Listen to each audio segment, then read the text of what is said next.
Bismillahirrahmanirrahim. Assalamualaikum warahmatullahi wabarakatuh. Pada kesempatan yang berbahagia ini, mari kita bersyukur kehadirat Allah Subhanahu wa taala. Semoga senantiasa kita mendapatkan rahmat dan kesehatan di musim pandemi ini.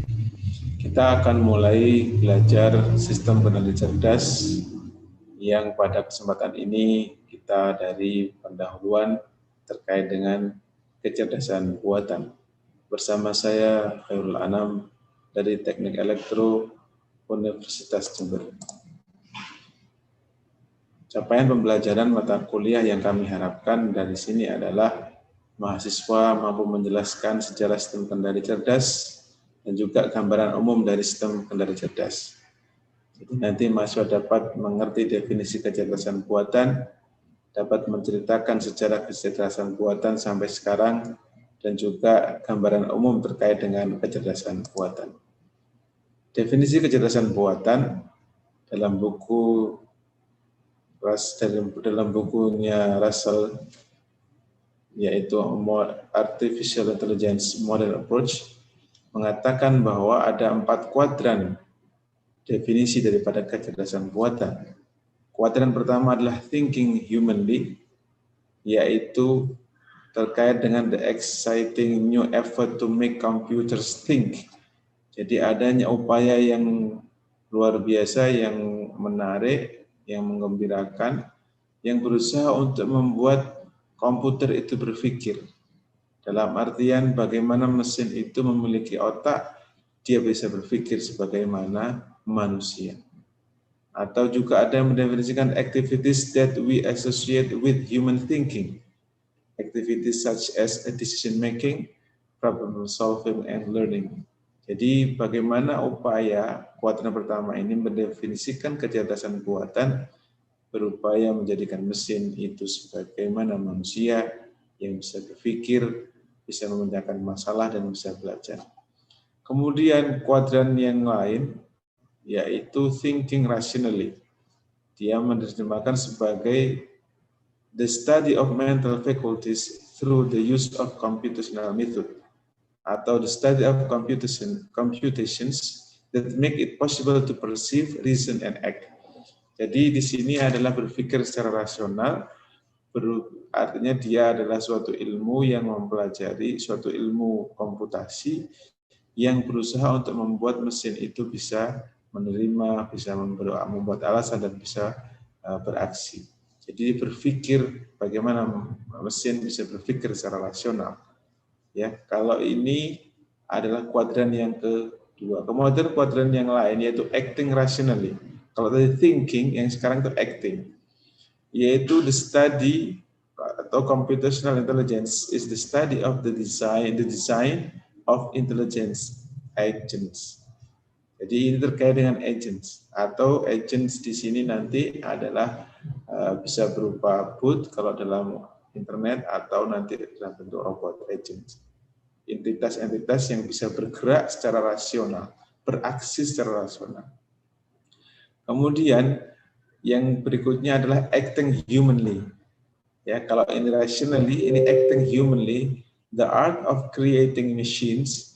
Jadi sebuah seni dalam menciptakan mesin that perform functions that require intelligence when performed by people, yaitu suatu aksi yang suatu seni menciptakan mesin yang dapat melaksanakan suatu fungsi yang memerlukan kecerdasan. Jadi melaksanakan suatu fungsi yang memerlukan kecerdasan, atau diterjemahkan juga the study of how to make computers to think at the moment people are better. Jadi melakukan suatu studi bagaimana membuat komputer itu melakukan sesuatu pada saat ini orang-orang itu sekarang sedang lebih baik daripada mesin, tapi harapannya lebih jauh lebih baik nanti daripada orang-orang yang membuat mesin yang seperti itu. Jadi kalau yang ini nanti akan menghasilkan cognitive science, yang ini menghasilkan suatu keilmuan yang logis, ini nanti menghasilkan keilmuan yang terkait dengan agent. Adapun acting humanly, Coba kita lebih dalam dengan acting humanly. Acting humanly ini terkait dengan Alan Turing ya. Alan Turing yang mengusulkan suatu tes ya tahun 1950. Suatu tes yang dirancang untuk memberikan definisi operasional yang memuaskan tentang kecerdasan. Jadi bagaimana Alan Turing melakukan tesnya itu? Jadi sebuah komputer lulus ujian kecerdasan jika ada seorang integrator manusia yang melakukan investigasi, yang memberikan pertanyaan tertulis kepada rumus komputer tadi, kemudian ketika orang tadi, integrator tadi, tidak dapat membedakan apakah tanggapan tertulis yang datang dari komputer tadi itu betul-betul dari komputer atau dari manusia. Jadi kalau dia sudah tidak bisa lagi membedakan ini dari komputer atau dari manusia, tanggapan yang diberikan, pertanyaan yang diberikan ke komputer tadi, berarti dikatakan komputer tersebut telah mencapai kecerdasan. Nah, acting humanly dari Turing test ini ternyata melahirkan ilmu-ilmu yang sampai sekarang ya. Kalau kita lihat bahwasanya ada beberapa ilmu yang mendasari definisi daripada acting humanly ini. Yang pertama adalah natural language processing, yaitu suatu keilmuan atau suatu bidang bidang penelitian atau bidang keilmuan, atau mungkin bukan keilmuan ya, suatu bidang ya, yang menjadikan mesin itu mampu to communicate successfully, jadi untuk berkomunikasi dengan baik dalam bahasa Inggris ya. Tapi sekarang sudah mampu juga tidak dalam bahasa Inggris, dalam berbagai macam bahasa ya. Natural language processing ini. Google Voice sudah bisa bahasa Indonesia, tapi mungkin Siri belum, Bixby belum. Kemudian juga knowledge representation. Jadi komputer yang telah memiliki kecerdasan tadi sesuai dengan definisi daripada acting humanly yang lanjutan daripada Alan Turing atau Turing test ini adalah memiliki kemampuan untuk to store what it knows or hears. Jadi bisa menyimpan apa yang diketahui dan apa yang didengar. Kemudian juga automated reasoning, ya, untuk menggunakan informasi yang telah tadi disimpan itu untuk menjawab pertanyaan dan mengambil kesimpulan yang baru. Dan ini yang lagi booming sekarang, machine learning, yaitu untuk beradaptasi dengan keadaan-keadaan baru, batasan-batasan baru, kondisi-kondisi baru, kemudian untuk mendeteksi dan juga untuk bisa menerjemahkan pola. Kemudian ada computer vision dan ada juga robotics. Nah, terkait dengan tadi definisi, sekarang kita masuk kepada sejarah ya. Kalau kita melihat sejarah, sebenarnya bermula tahun sekitar 1943 sampai 1955 awal mula ya. Ketika Warren McCulloch dan temannya Walter Pitts mengusulkan suatu saraf tiruan pertama, saraf satu tiruan yang dikenal dengan perseptron. Kemudian ada Donald Hebb, kemudian juga mengajukan Hebbian learning untuk bisa mentraining, melatih daripada perseptron tadi, satu neuron tadi. Ya. Nah, kemudian akhirnya juga dikembangkan oleh Marvin Minsky ini suatu jaringan saraf ya, yang bisa dikatakan sebagai jaringan saraf pertama di dunia ya saat itu, menggunakan tabung vakum, 3.000 tabung vakum ya, yang besar sekali saat itu ya. Nah, kemudian juga tapi Minsky mencatat adanya keterbatasan jaringan saraf tiruan ya. Kemudian di tahun ini juga tadi itu Alan Turing ya, yang saat itu paling berpengaruh yang mengenalkan Turing test atau tes Turing. Kemudian saat ini awal-awal mula, belum lahir yang namanya kecerdasan buatan. Kemudian tahun 1996 baru itu lahirnya AI, setelah beberapa pakar saat itu berkumpul mengadakan workshop ya di daerah Dartmouth ini. Workshop ini menghasilkan tidak menghasilkan terobosan baru, tetapi menghasilkan kesepakatan, yaitu memperkenalkan yang disebut dengan kecerdasan buatan artificial intelligence. Dan bisa diketahui 20 tahun berikutnya daripada selesai pertemuan ini, orang-orang yang ada di sini itu menguasai kancah persilatan kecerdasan buatan ya. Kebetulan mereka adalah orang-orang di MIT, Cornell University, Stanford, dan IBM. Jadi mereka dan murid-muridnya yang menguasai saat itu ya. Kemudian tahun 52 sampai ini 969 ya, salah ketik. Ini sudah mulai antusiasme dari para peneliti untuk meneliti AI ya. Bahkan di IBM dibuat program AI pertama saat itu berupa game dan masuk TV tahun 1956 ya. Kemudian juga ada beberapa tambahan-tambahan lagi, tapi kemudian terjadi permasalahan yang pelik di dalam AI sendiri. Kenapa? Karena program komputer ini hanya mengerti sintaks yang sederhana. Jadi kalau ada misalkan dia mengenali sebuah teks, dia bisa mendeteksi teks itu, tetapi tidak mendeteksi siapa yang menulis teks itu ya, sampai istilahnya tidak mengenal konteks ya, sampai hingga translasinya menjadi kacau. Dan juga masalahnya semakin kompleks. Tadi jaringan syaratnya tidak begitu banyak ya. Learningnya mungkin masih pakai happy yang tadi, sehingga belum mampu menyelesaikan permasalahan saat itu. Ya, karena semakin kompleks. Akhirnya terjadilah penurunan dari AI saat itu. Tapi kemudian muncul AI yang lain, yaitu knowledge based systems. Ya. Jadi dari sini muncul ilmu AI baru yang kemudian akhirnya menghasilkan export system, sistem pakar ya. Dan baik kemudian industri-industri pun menggunakan ini, Digital Equipment Corporation, perusahaan ini membuat sistem pakar pertama di dunia ya. Kemudian tahun 1988 ya, salah ketik, mempunyai 40 sistem pakar. Bahkan DuPont memiliki 100 sistem pakar. Jepang tahun 81 mengenalkan suatu coding untuk sistem pakar Prolog ya. Jadi ini sepertinya masih bisa digunakan ya.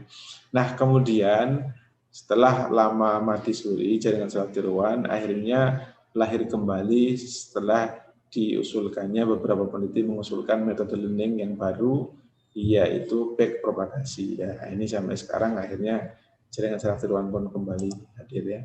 Kemudian juga AI saat itu dianggap kurang mengadopsi sains ya. Akhirnya sekarang sejak tahun 87 akhirnya AI, para peneliti AI pun mulai mengadopsi sains. Jadi tidak hanya mengusulkan teori-teori saja, tapi kemudian diikuti dengan pembuktian-pembuktian secara saintifik dan juga percobaan. Akhirnya kemudian ada repository data dan kode dicoba orang ya, dicoba-coba, ada komparasi-komparasi ya, sampai sekarang seperti itu ya. Dan juga masuknya hidden Markov model masuk ke AI ya. Kemudian neural network pun berkembang dan banyak, sampai ada intelligence agents pun masuk ya, mulai tahun 95. Tahun 2001 dikenalkan large data, dan sekarang kita sudah kenal big data dengan adanya deep learning. Itu tadi sejarah. Kalau metode-metode ya, secara histori tahun ini mulai 40-an tadi sampai sekarang ini beberapa pemrograman yang dikenalkan terkait dengan AI. Kemudian terkait dengan sistem pakar ya, sistem pakar yang tadi kita diskusikan tadi, seperti apakah yang didesain saat itu.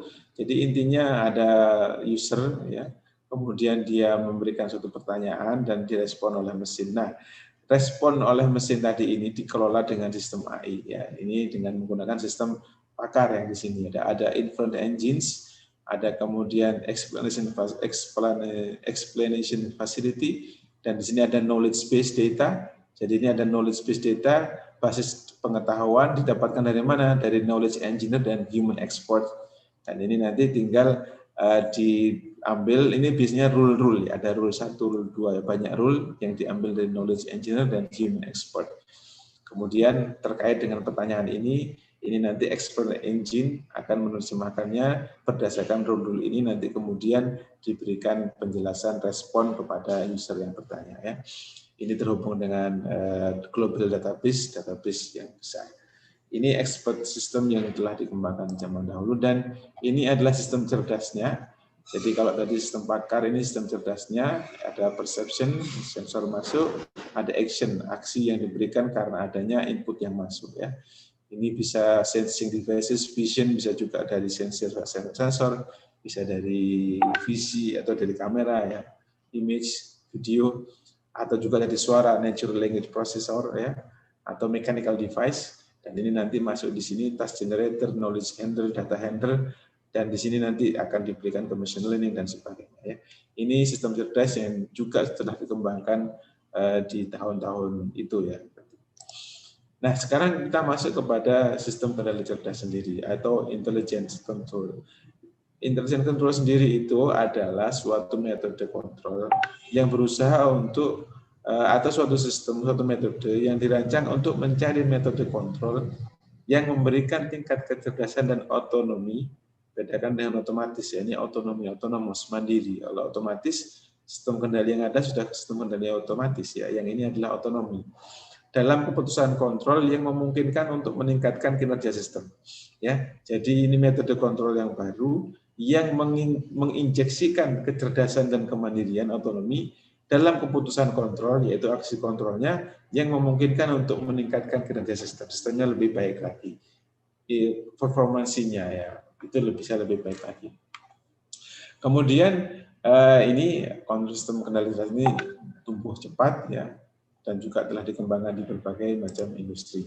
Nah, bentuk-bentuk kendali sistem cerdas apa yang digunakan dalam bentuk kecerdasan buatan apa yang dipakai dalam sistem kendali cerdas itu diantaranya adalah logika fuzzy, ya, didasarkan pada pengalaman operator manusia, jadi sebagai expert, kemudian expertnya ini dirangkum dalam sebuah knowledge base, dalam rule-rule ya, diekspresikan dalam bentuk linguistik.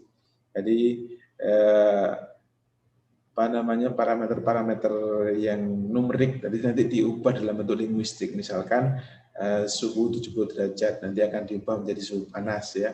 Mungkin 50 derajat agak panas begitu ya. Nanti perubahan variabel linguistiknya seperti itu, dan kemudian nanti diterapkan basis aturan jika maka. Kemudian bentuk yang lain yang digunakan adalah jaringan saraf tiruan ya. Jaringan saraf tiruan ini meniru proses pembelajaran jaringan saraf biologis, sehingga jaringan saraf tiruan nanti bisa mempelajari pola yang berbeda menggunakan metode pelatihan, baik itu diawasi ataupun tidak diawasi. Juga bisa menggunakan metode evolusi ya, sebagaimana juga misalkan algoritma genetik ya, atau nanti PSO, partial swarm optimization ya. Jadi ada proses evolusi, dan ini intinya adalah prosedur untuk optimalisasi. Kemudian ada metode prediktif, bisa memprediksikan masa yang akan datang ya, metode prediktif. Nanti bisa juga dipakai menggunakan jaringan saraf tiruan untuk metode prediktif. Dan juga kombinasi dari ketiga metode tadi ya, jaringan saraf tiruan kombinasi algoritma genetik, fuzzy kombinasi algoritma genetik, fuzzy kombinasi jaringan saraf tiruan, kita kenal unfazed, neural fuzzy, atau kombinasi-kombinasi yang lainnya. Nah, kalau kita lihat sistem kendali klasik ya, ini ada input, reference, masukan reference yang diinginkan, dan ini adalah output yang dikontrol atau output actual output ya. Nah, kemudian actual outputnya ini disensor dibandingkan dengan referensi input atau input yang diinginkan. Kalau terjadi error, maka error ini nanti diinputkan ke controller, kemudian controller akan mengeluarkan aksi kontrol untuk memanipulasi plan-nya atau sistem yang dikontrol. Ini sistem kendali klasik seperti itu. Ini terus begitu. Berjalan terus seperti itu. Nah, kemudian diinjeksikan dengan sebuah sistem cerdas, kecerdasan buatan, misalkan fuzzy. Jadi kontrolnya nanti bisa diganti dengan fuzzy seperti ini. Ini jadi mekanisme sistem kendali cerdasnya seperti itu. Jadi dia memasukkan kecerdasan buatan dalam sistem kendali yang sudah ada. Ya, untuk menjalankan metode yang baru yang bisa nanti meningkatkan kinerja sistem. Kalau itu berupa jaringan saraf tiruan atau neural network, modelnya bisa seperti ini. Ini supervised control ya.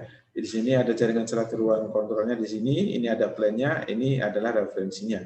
Atau juga indirect learning scheme ya, seperti ini ya. Nah, bisa juga. Jadi di sini NN-nya ini untuk identifikasi plan-nya, nanti di-inverse langsung ditaruh di sini kontrol sebagai controller. Ini adalah input reference dan ini adalah output-nya.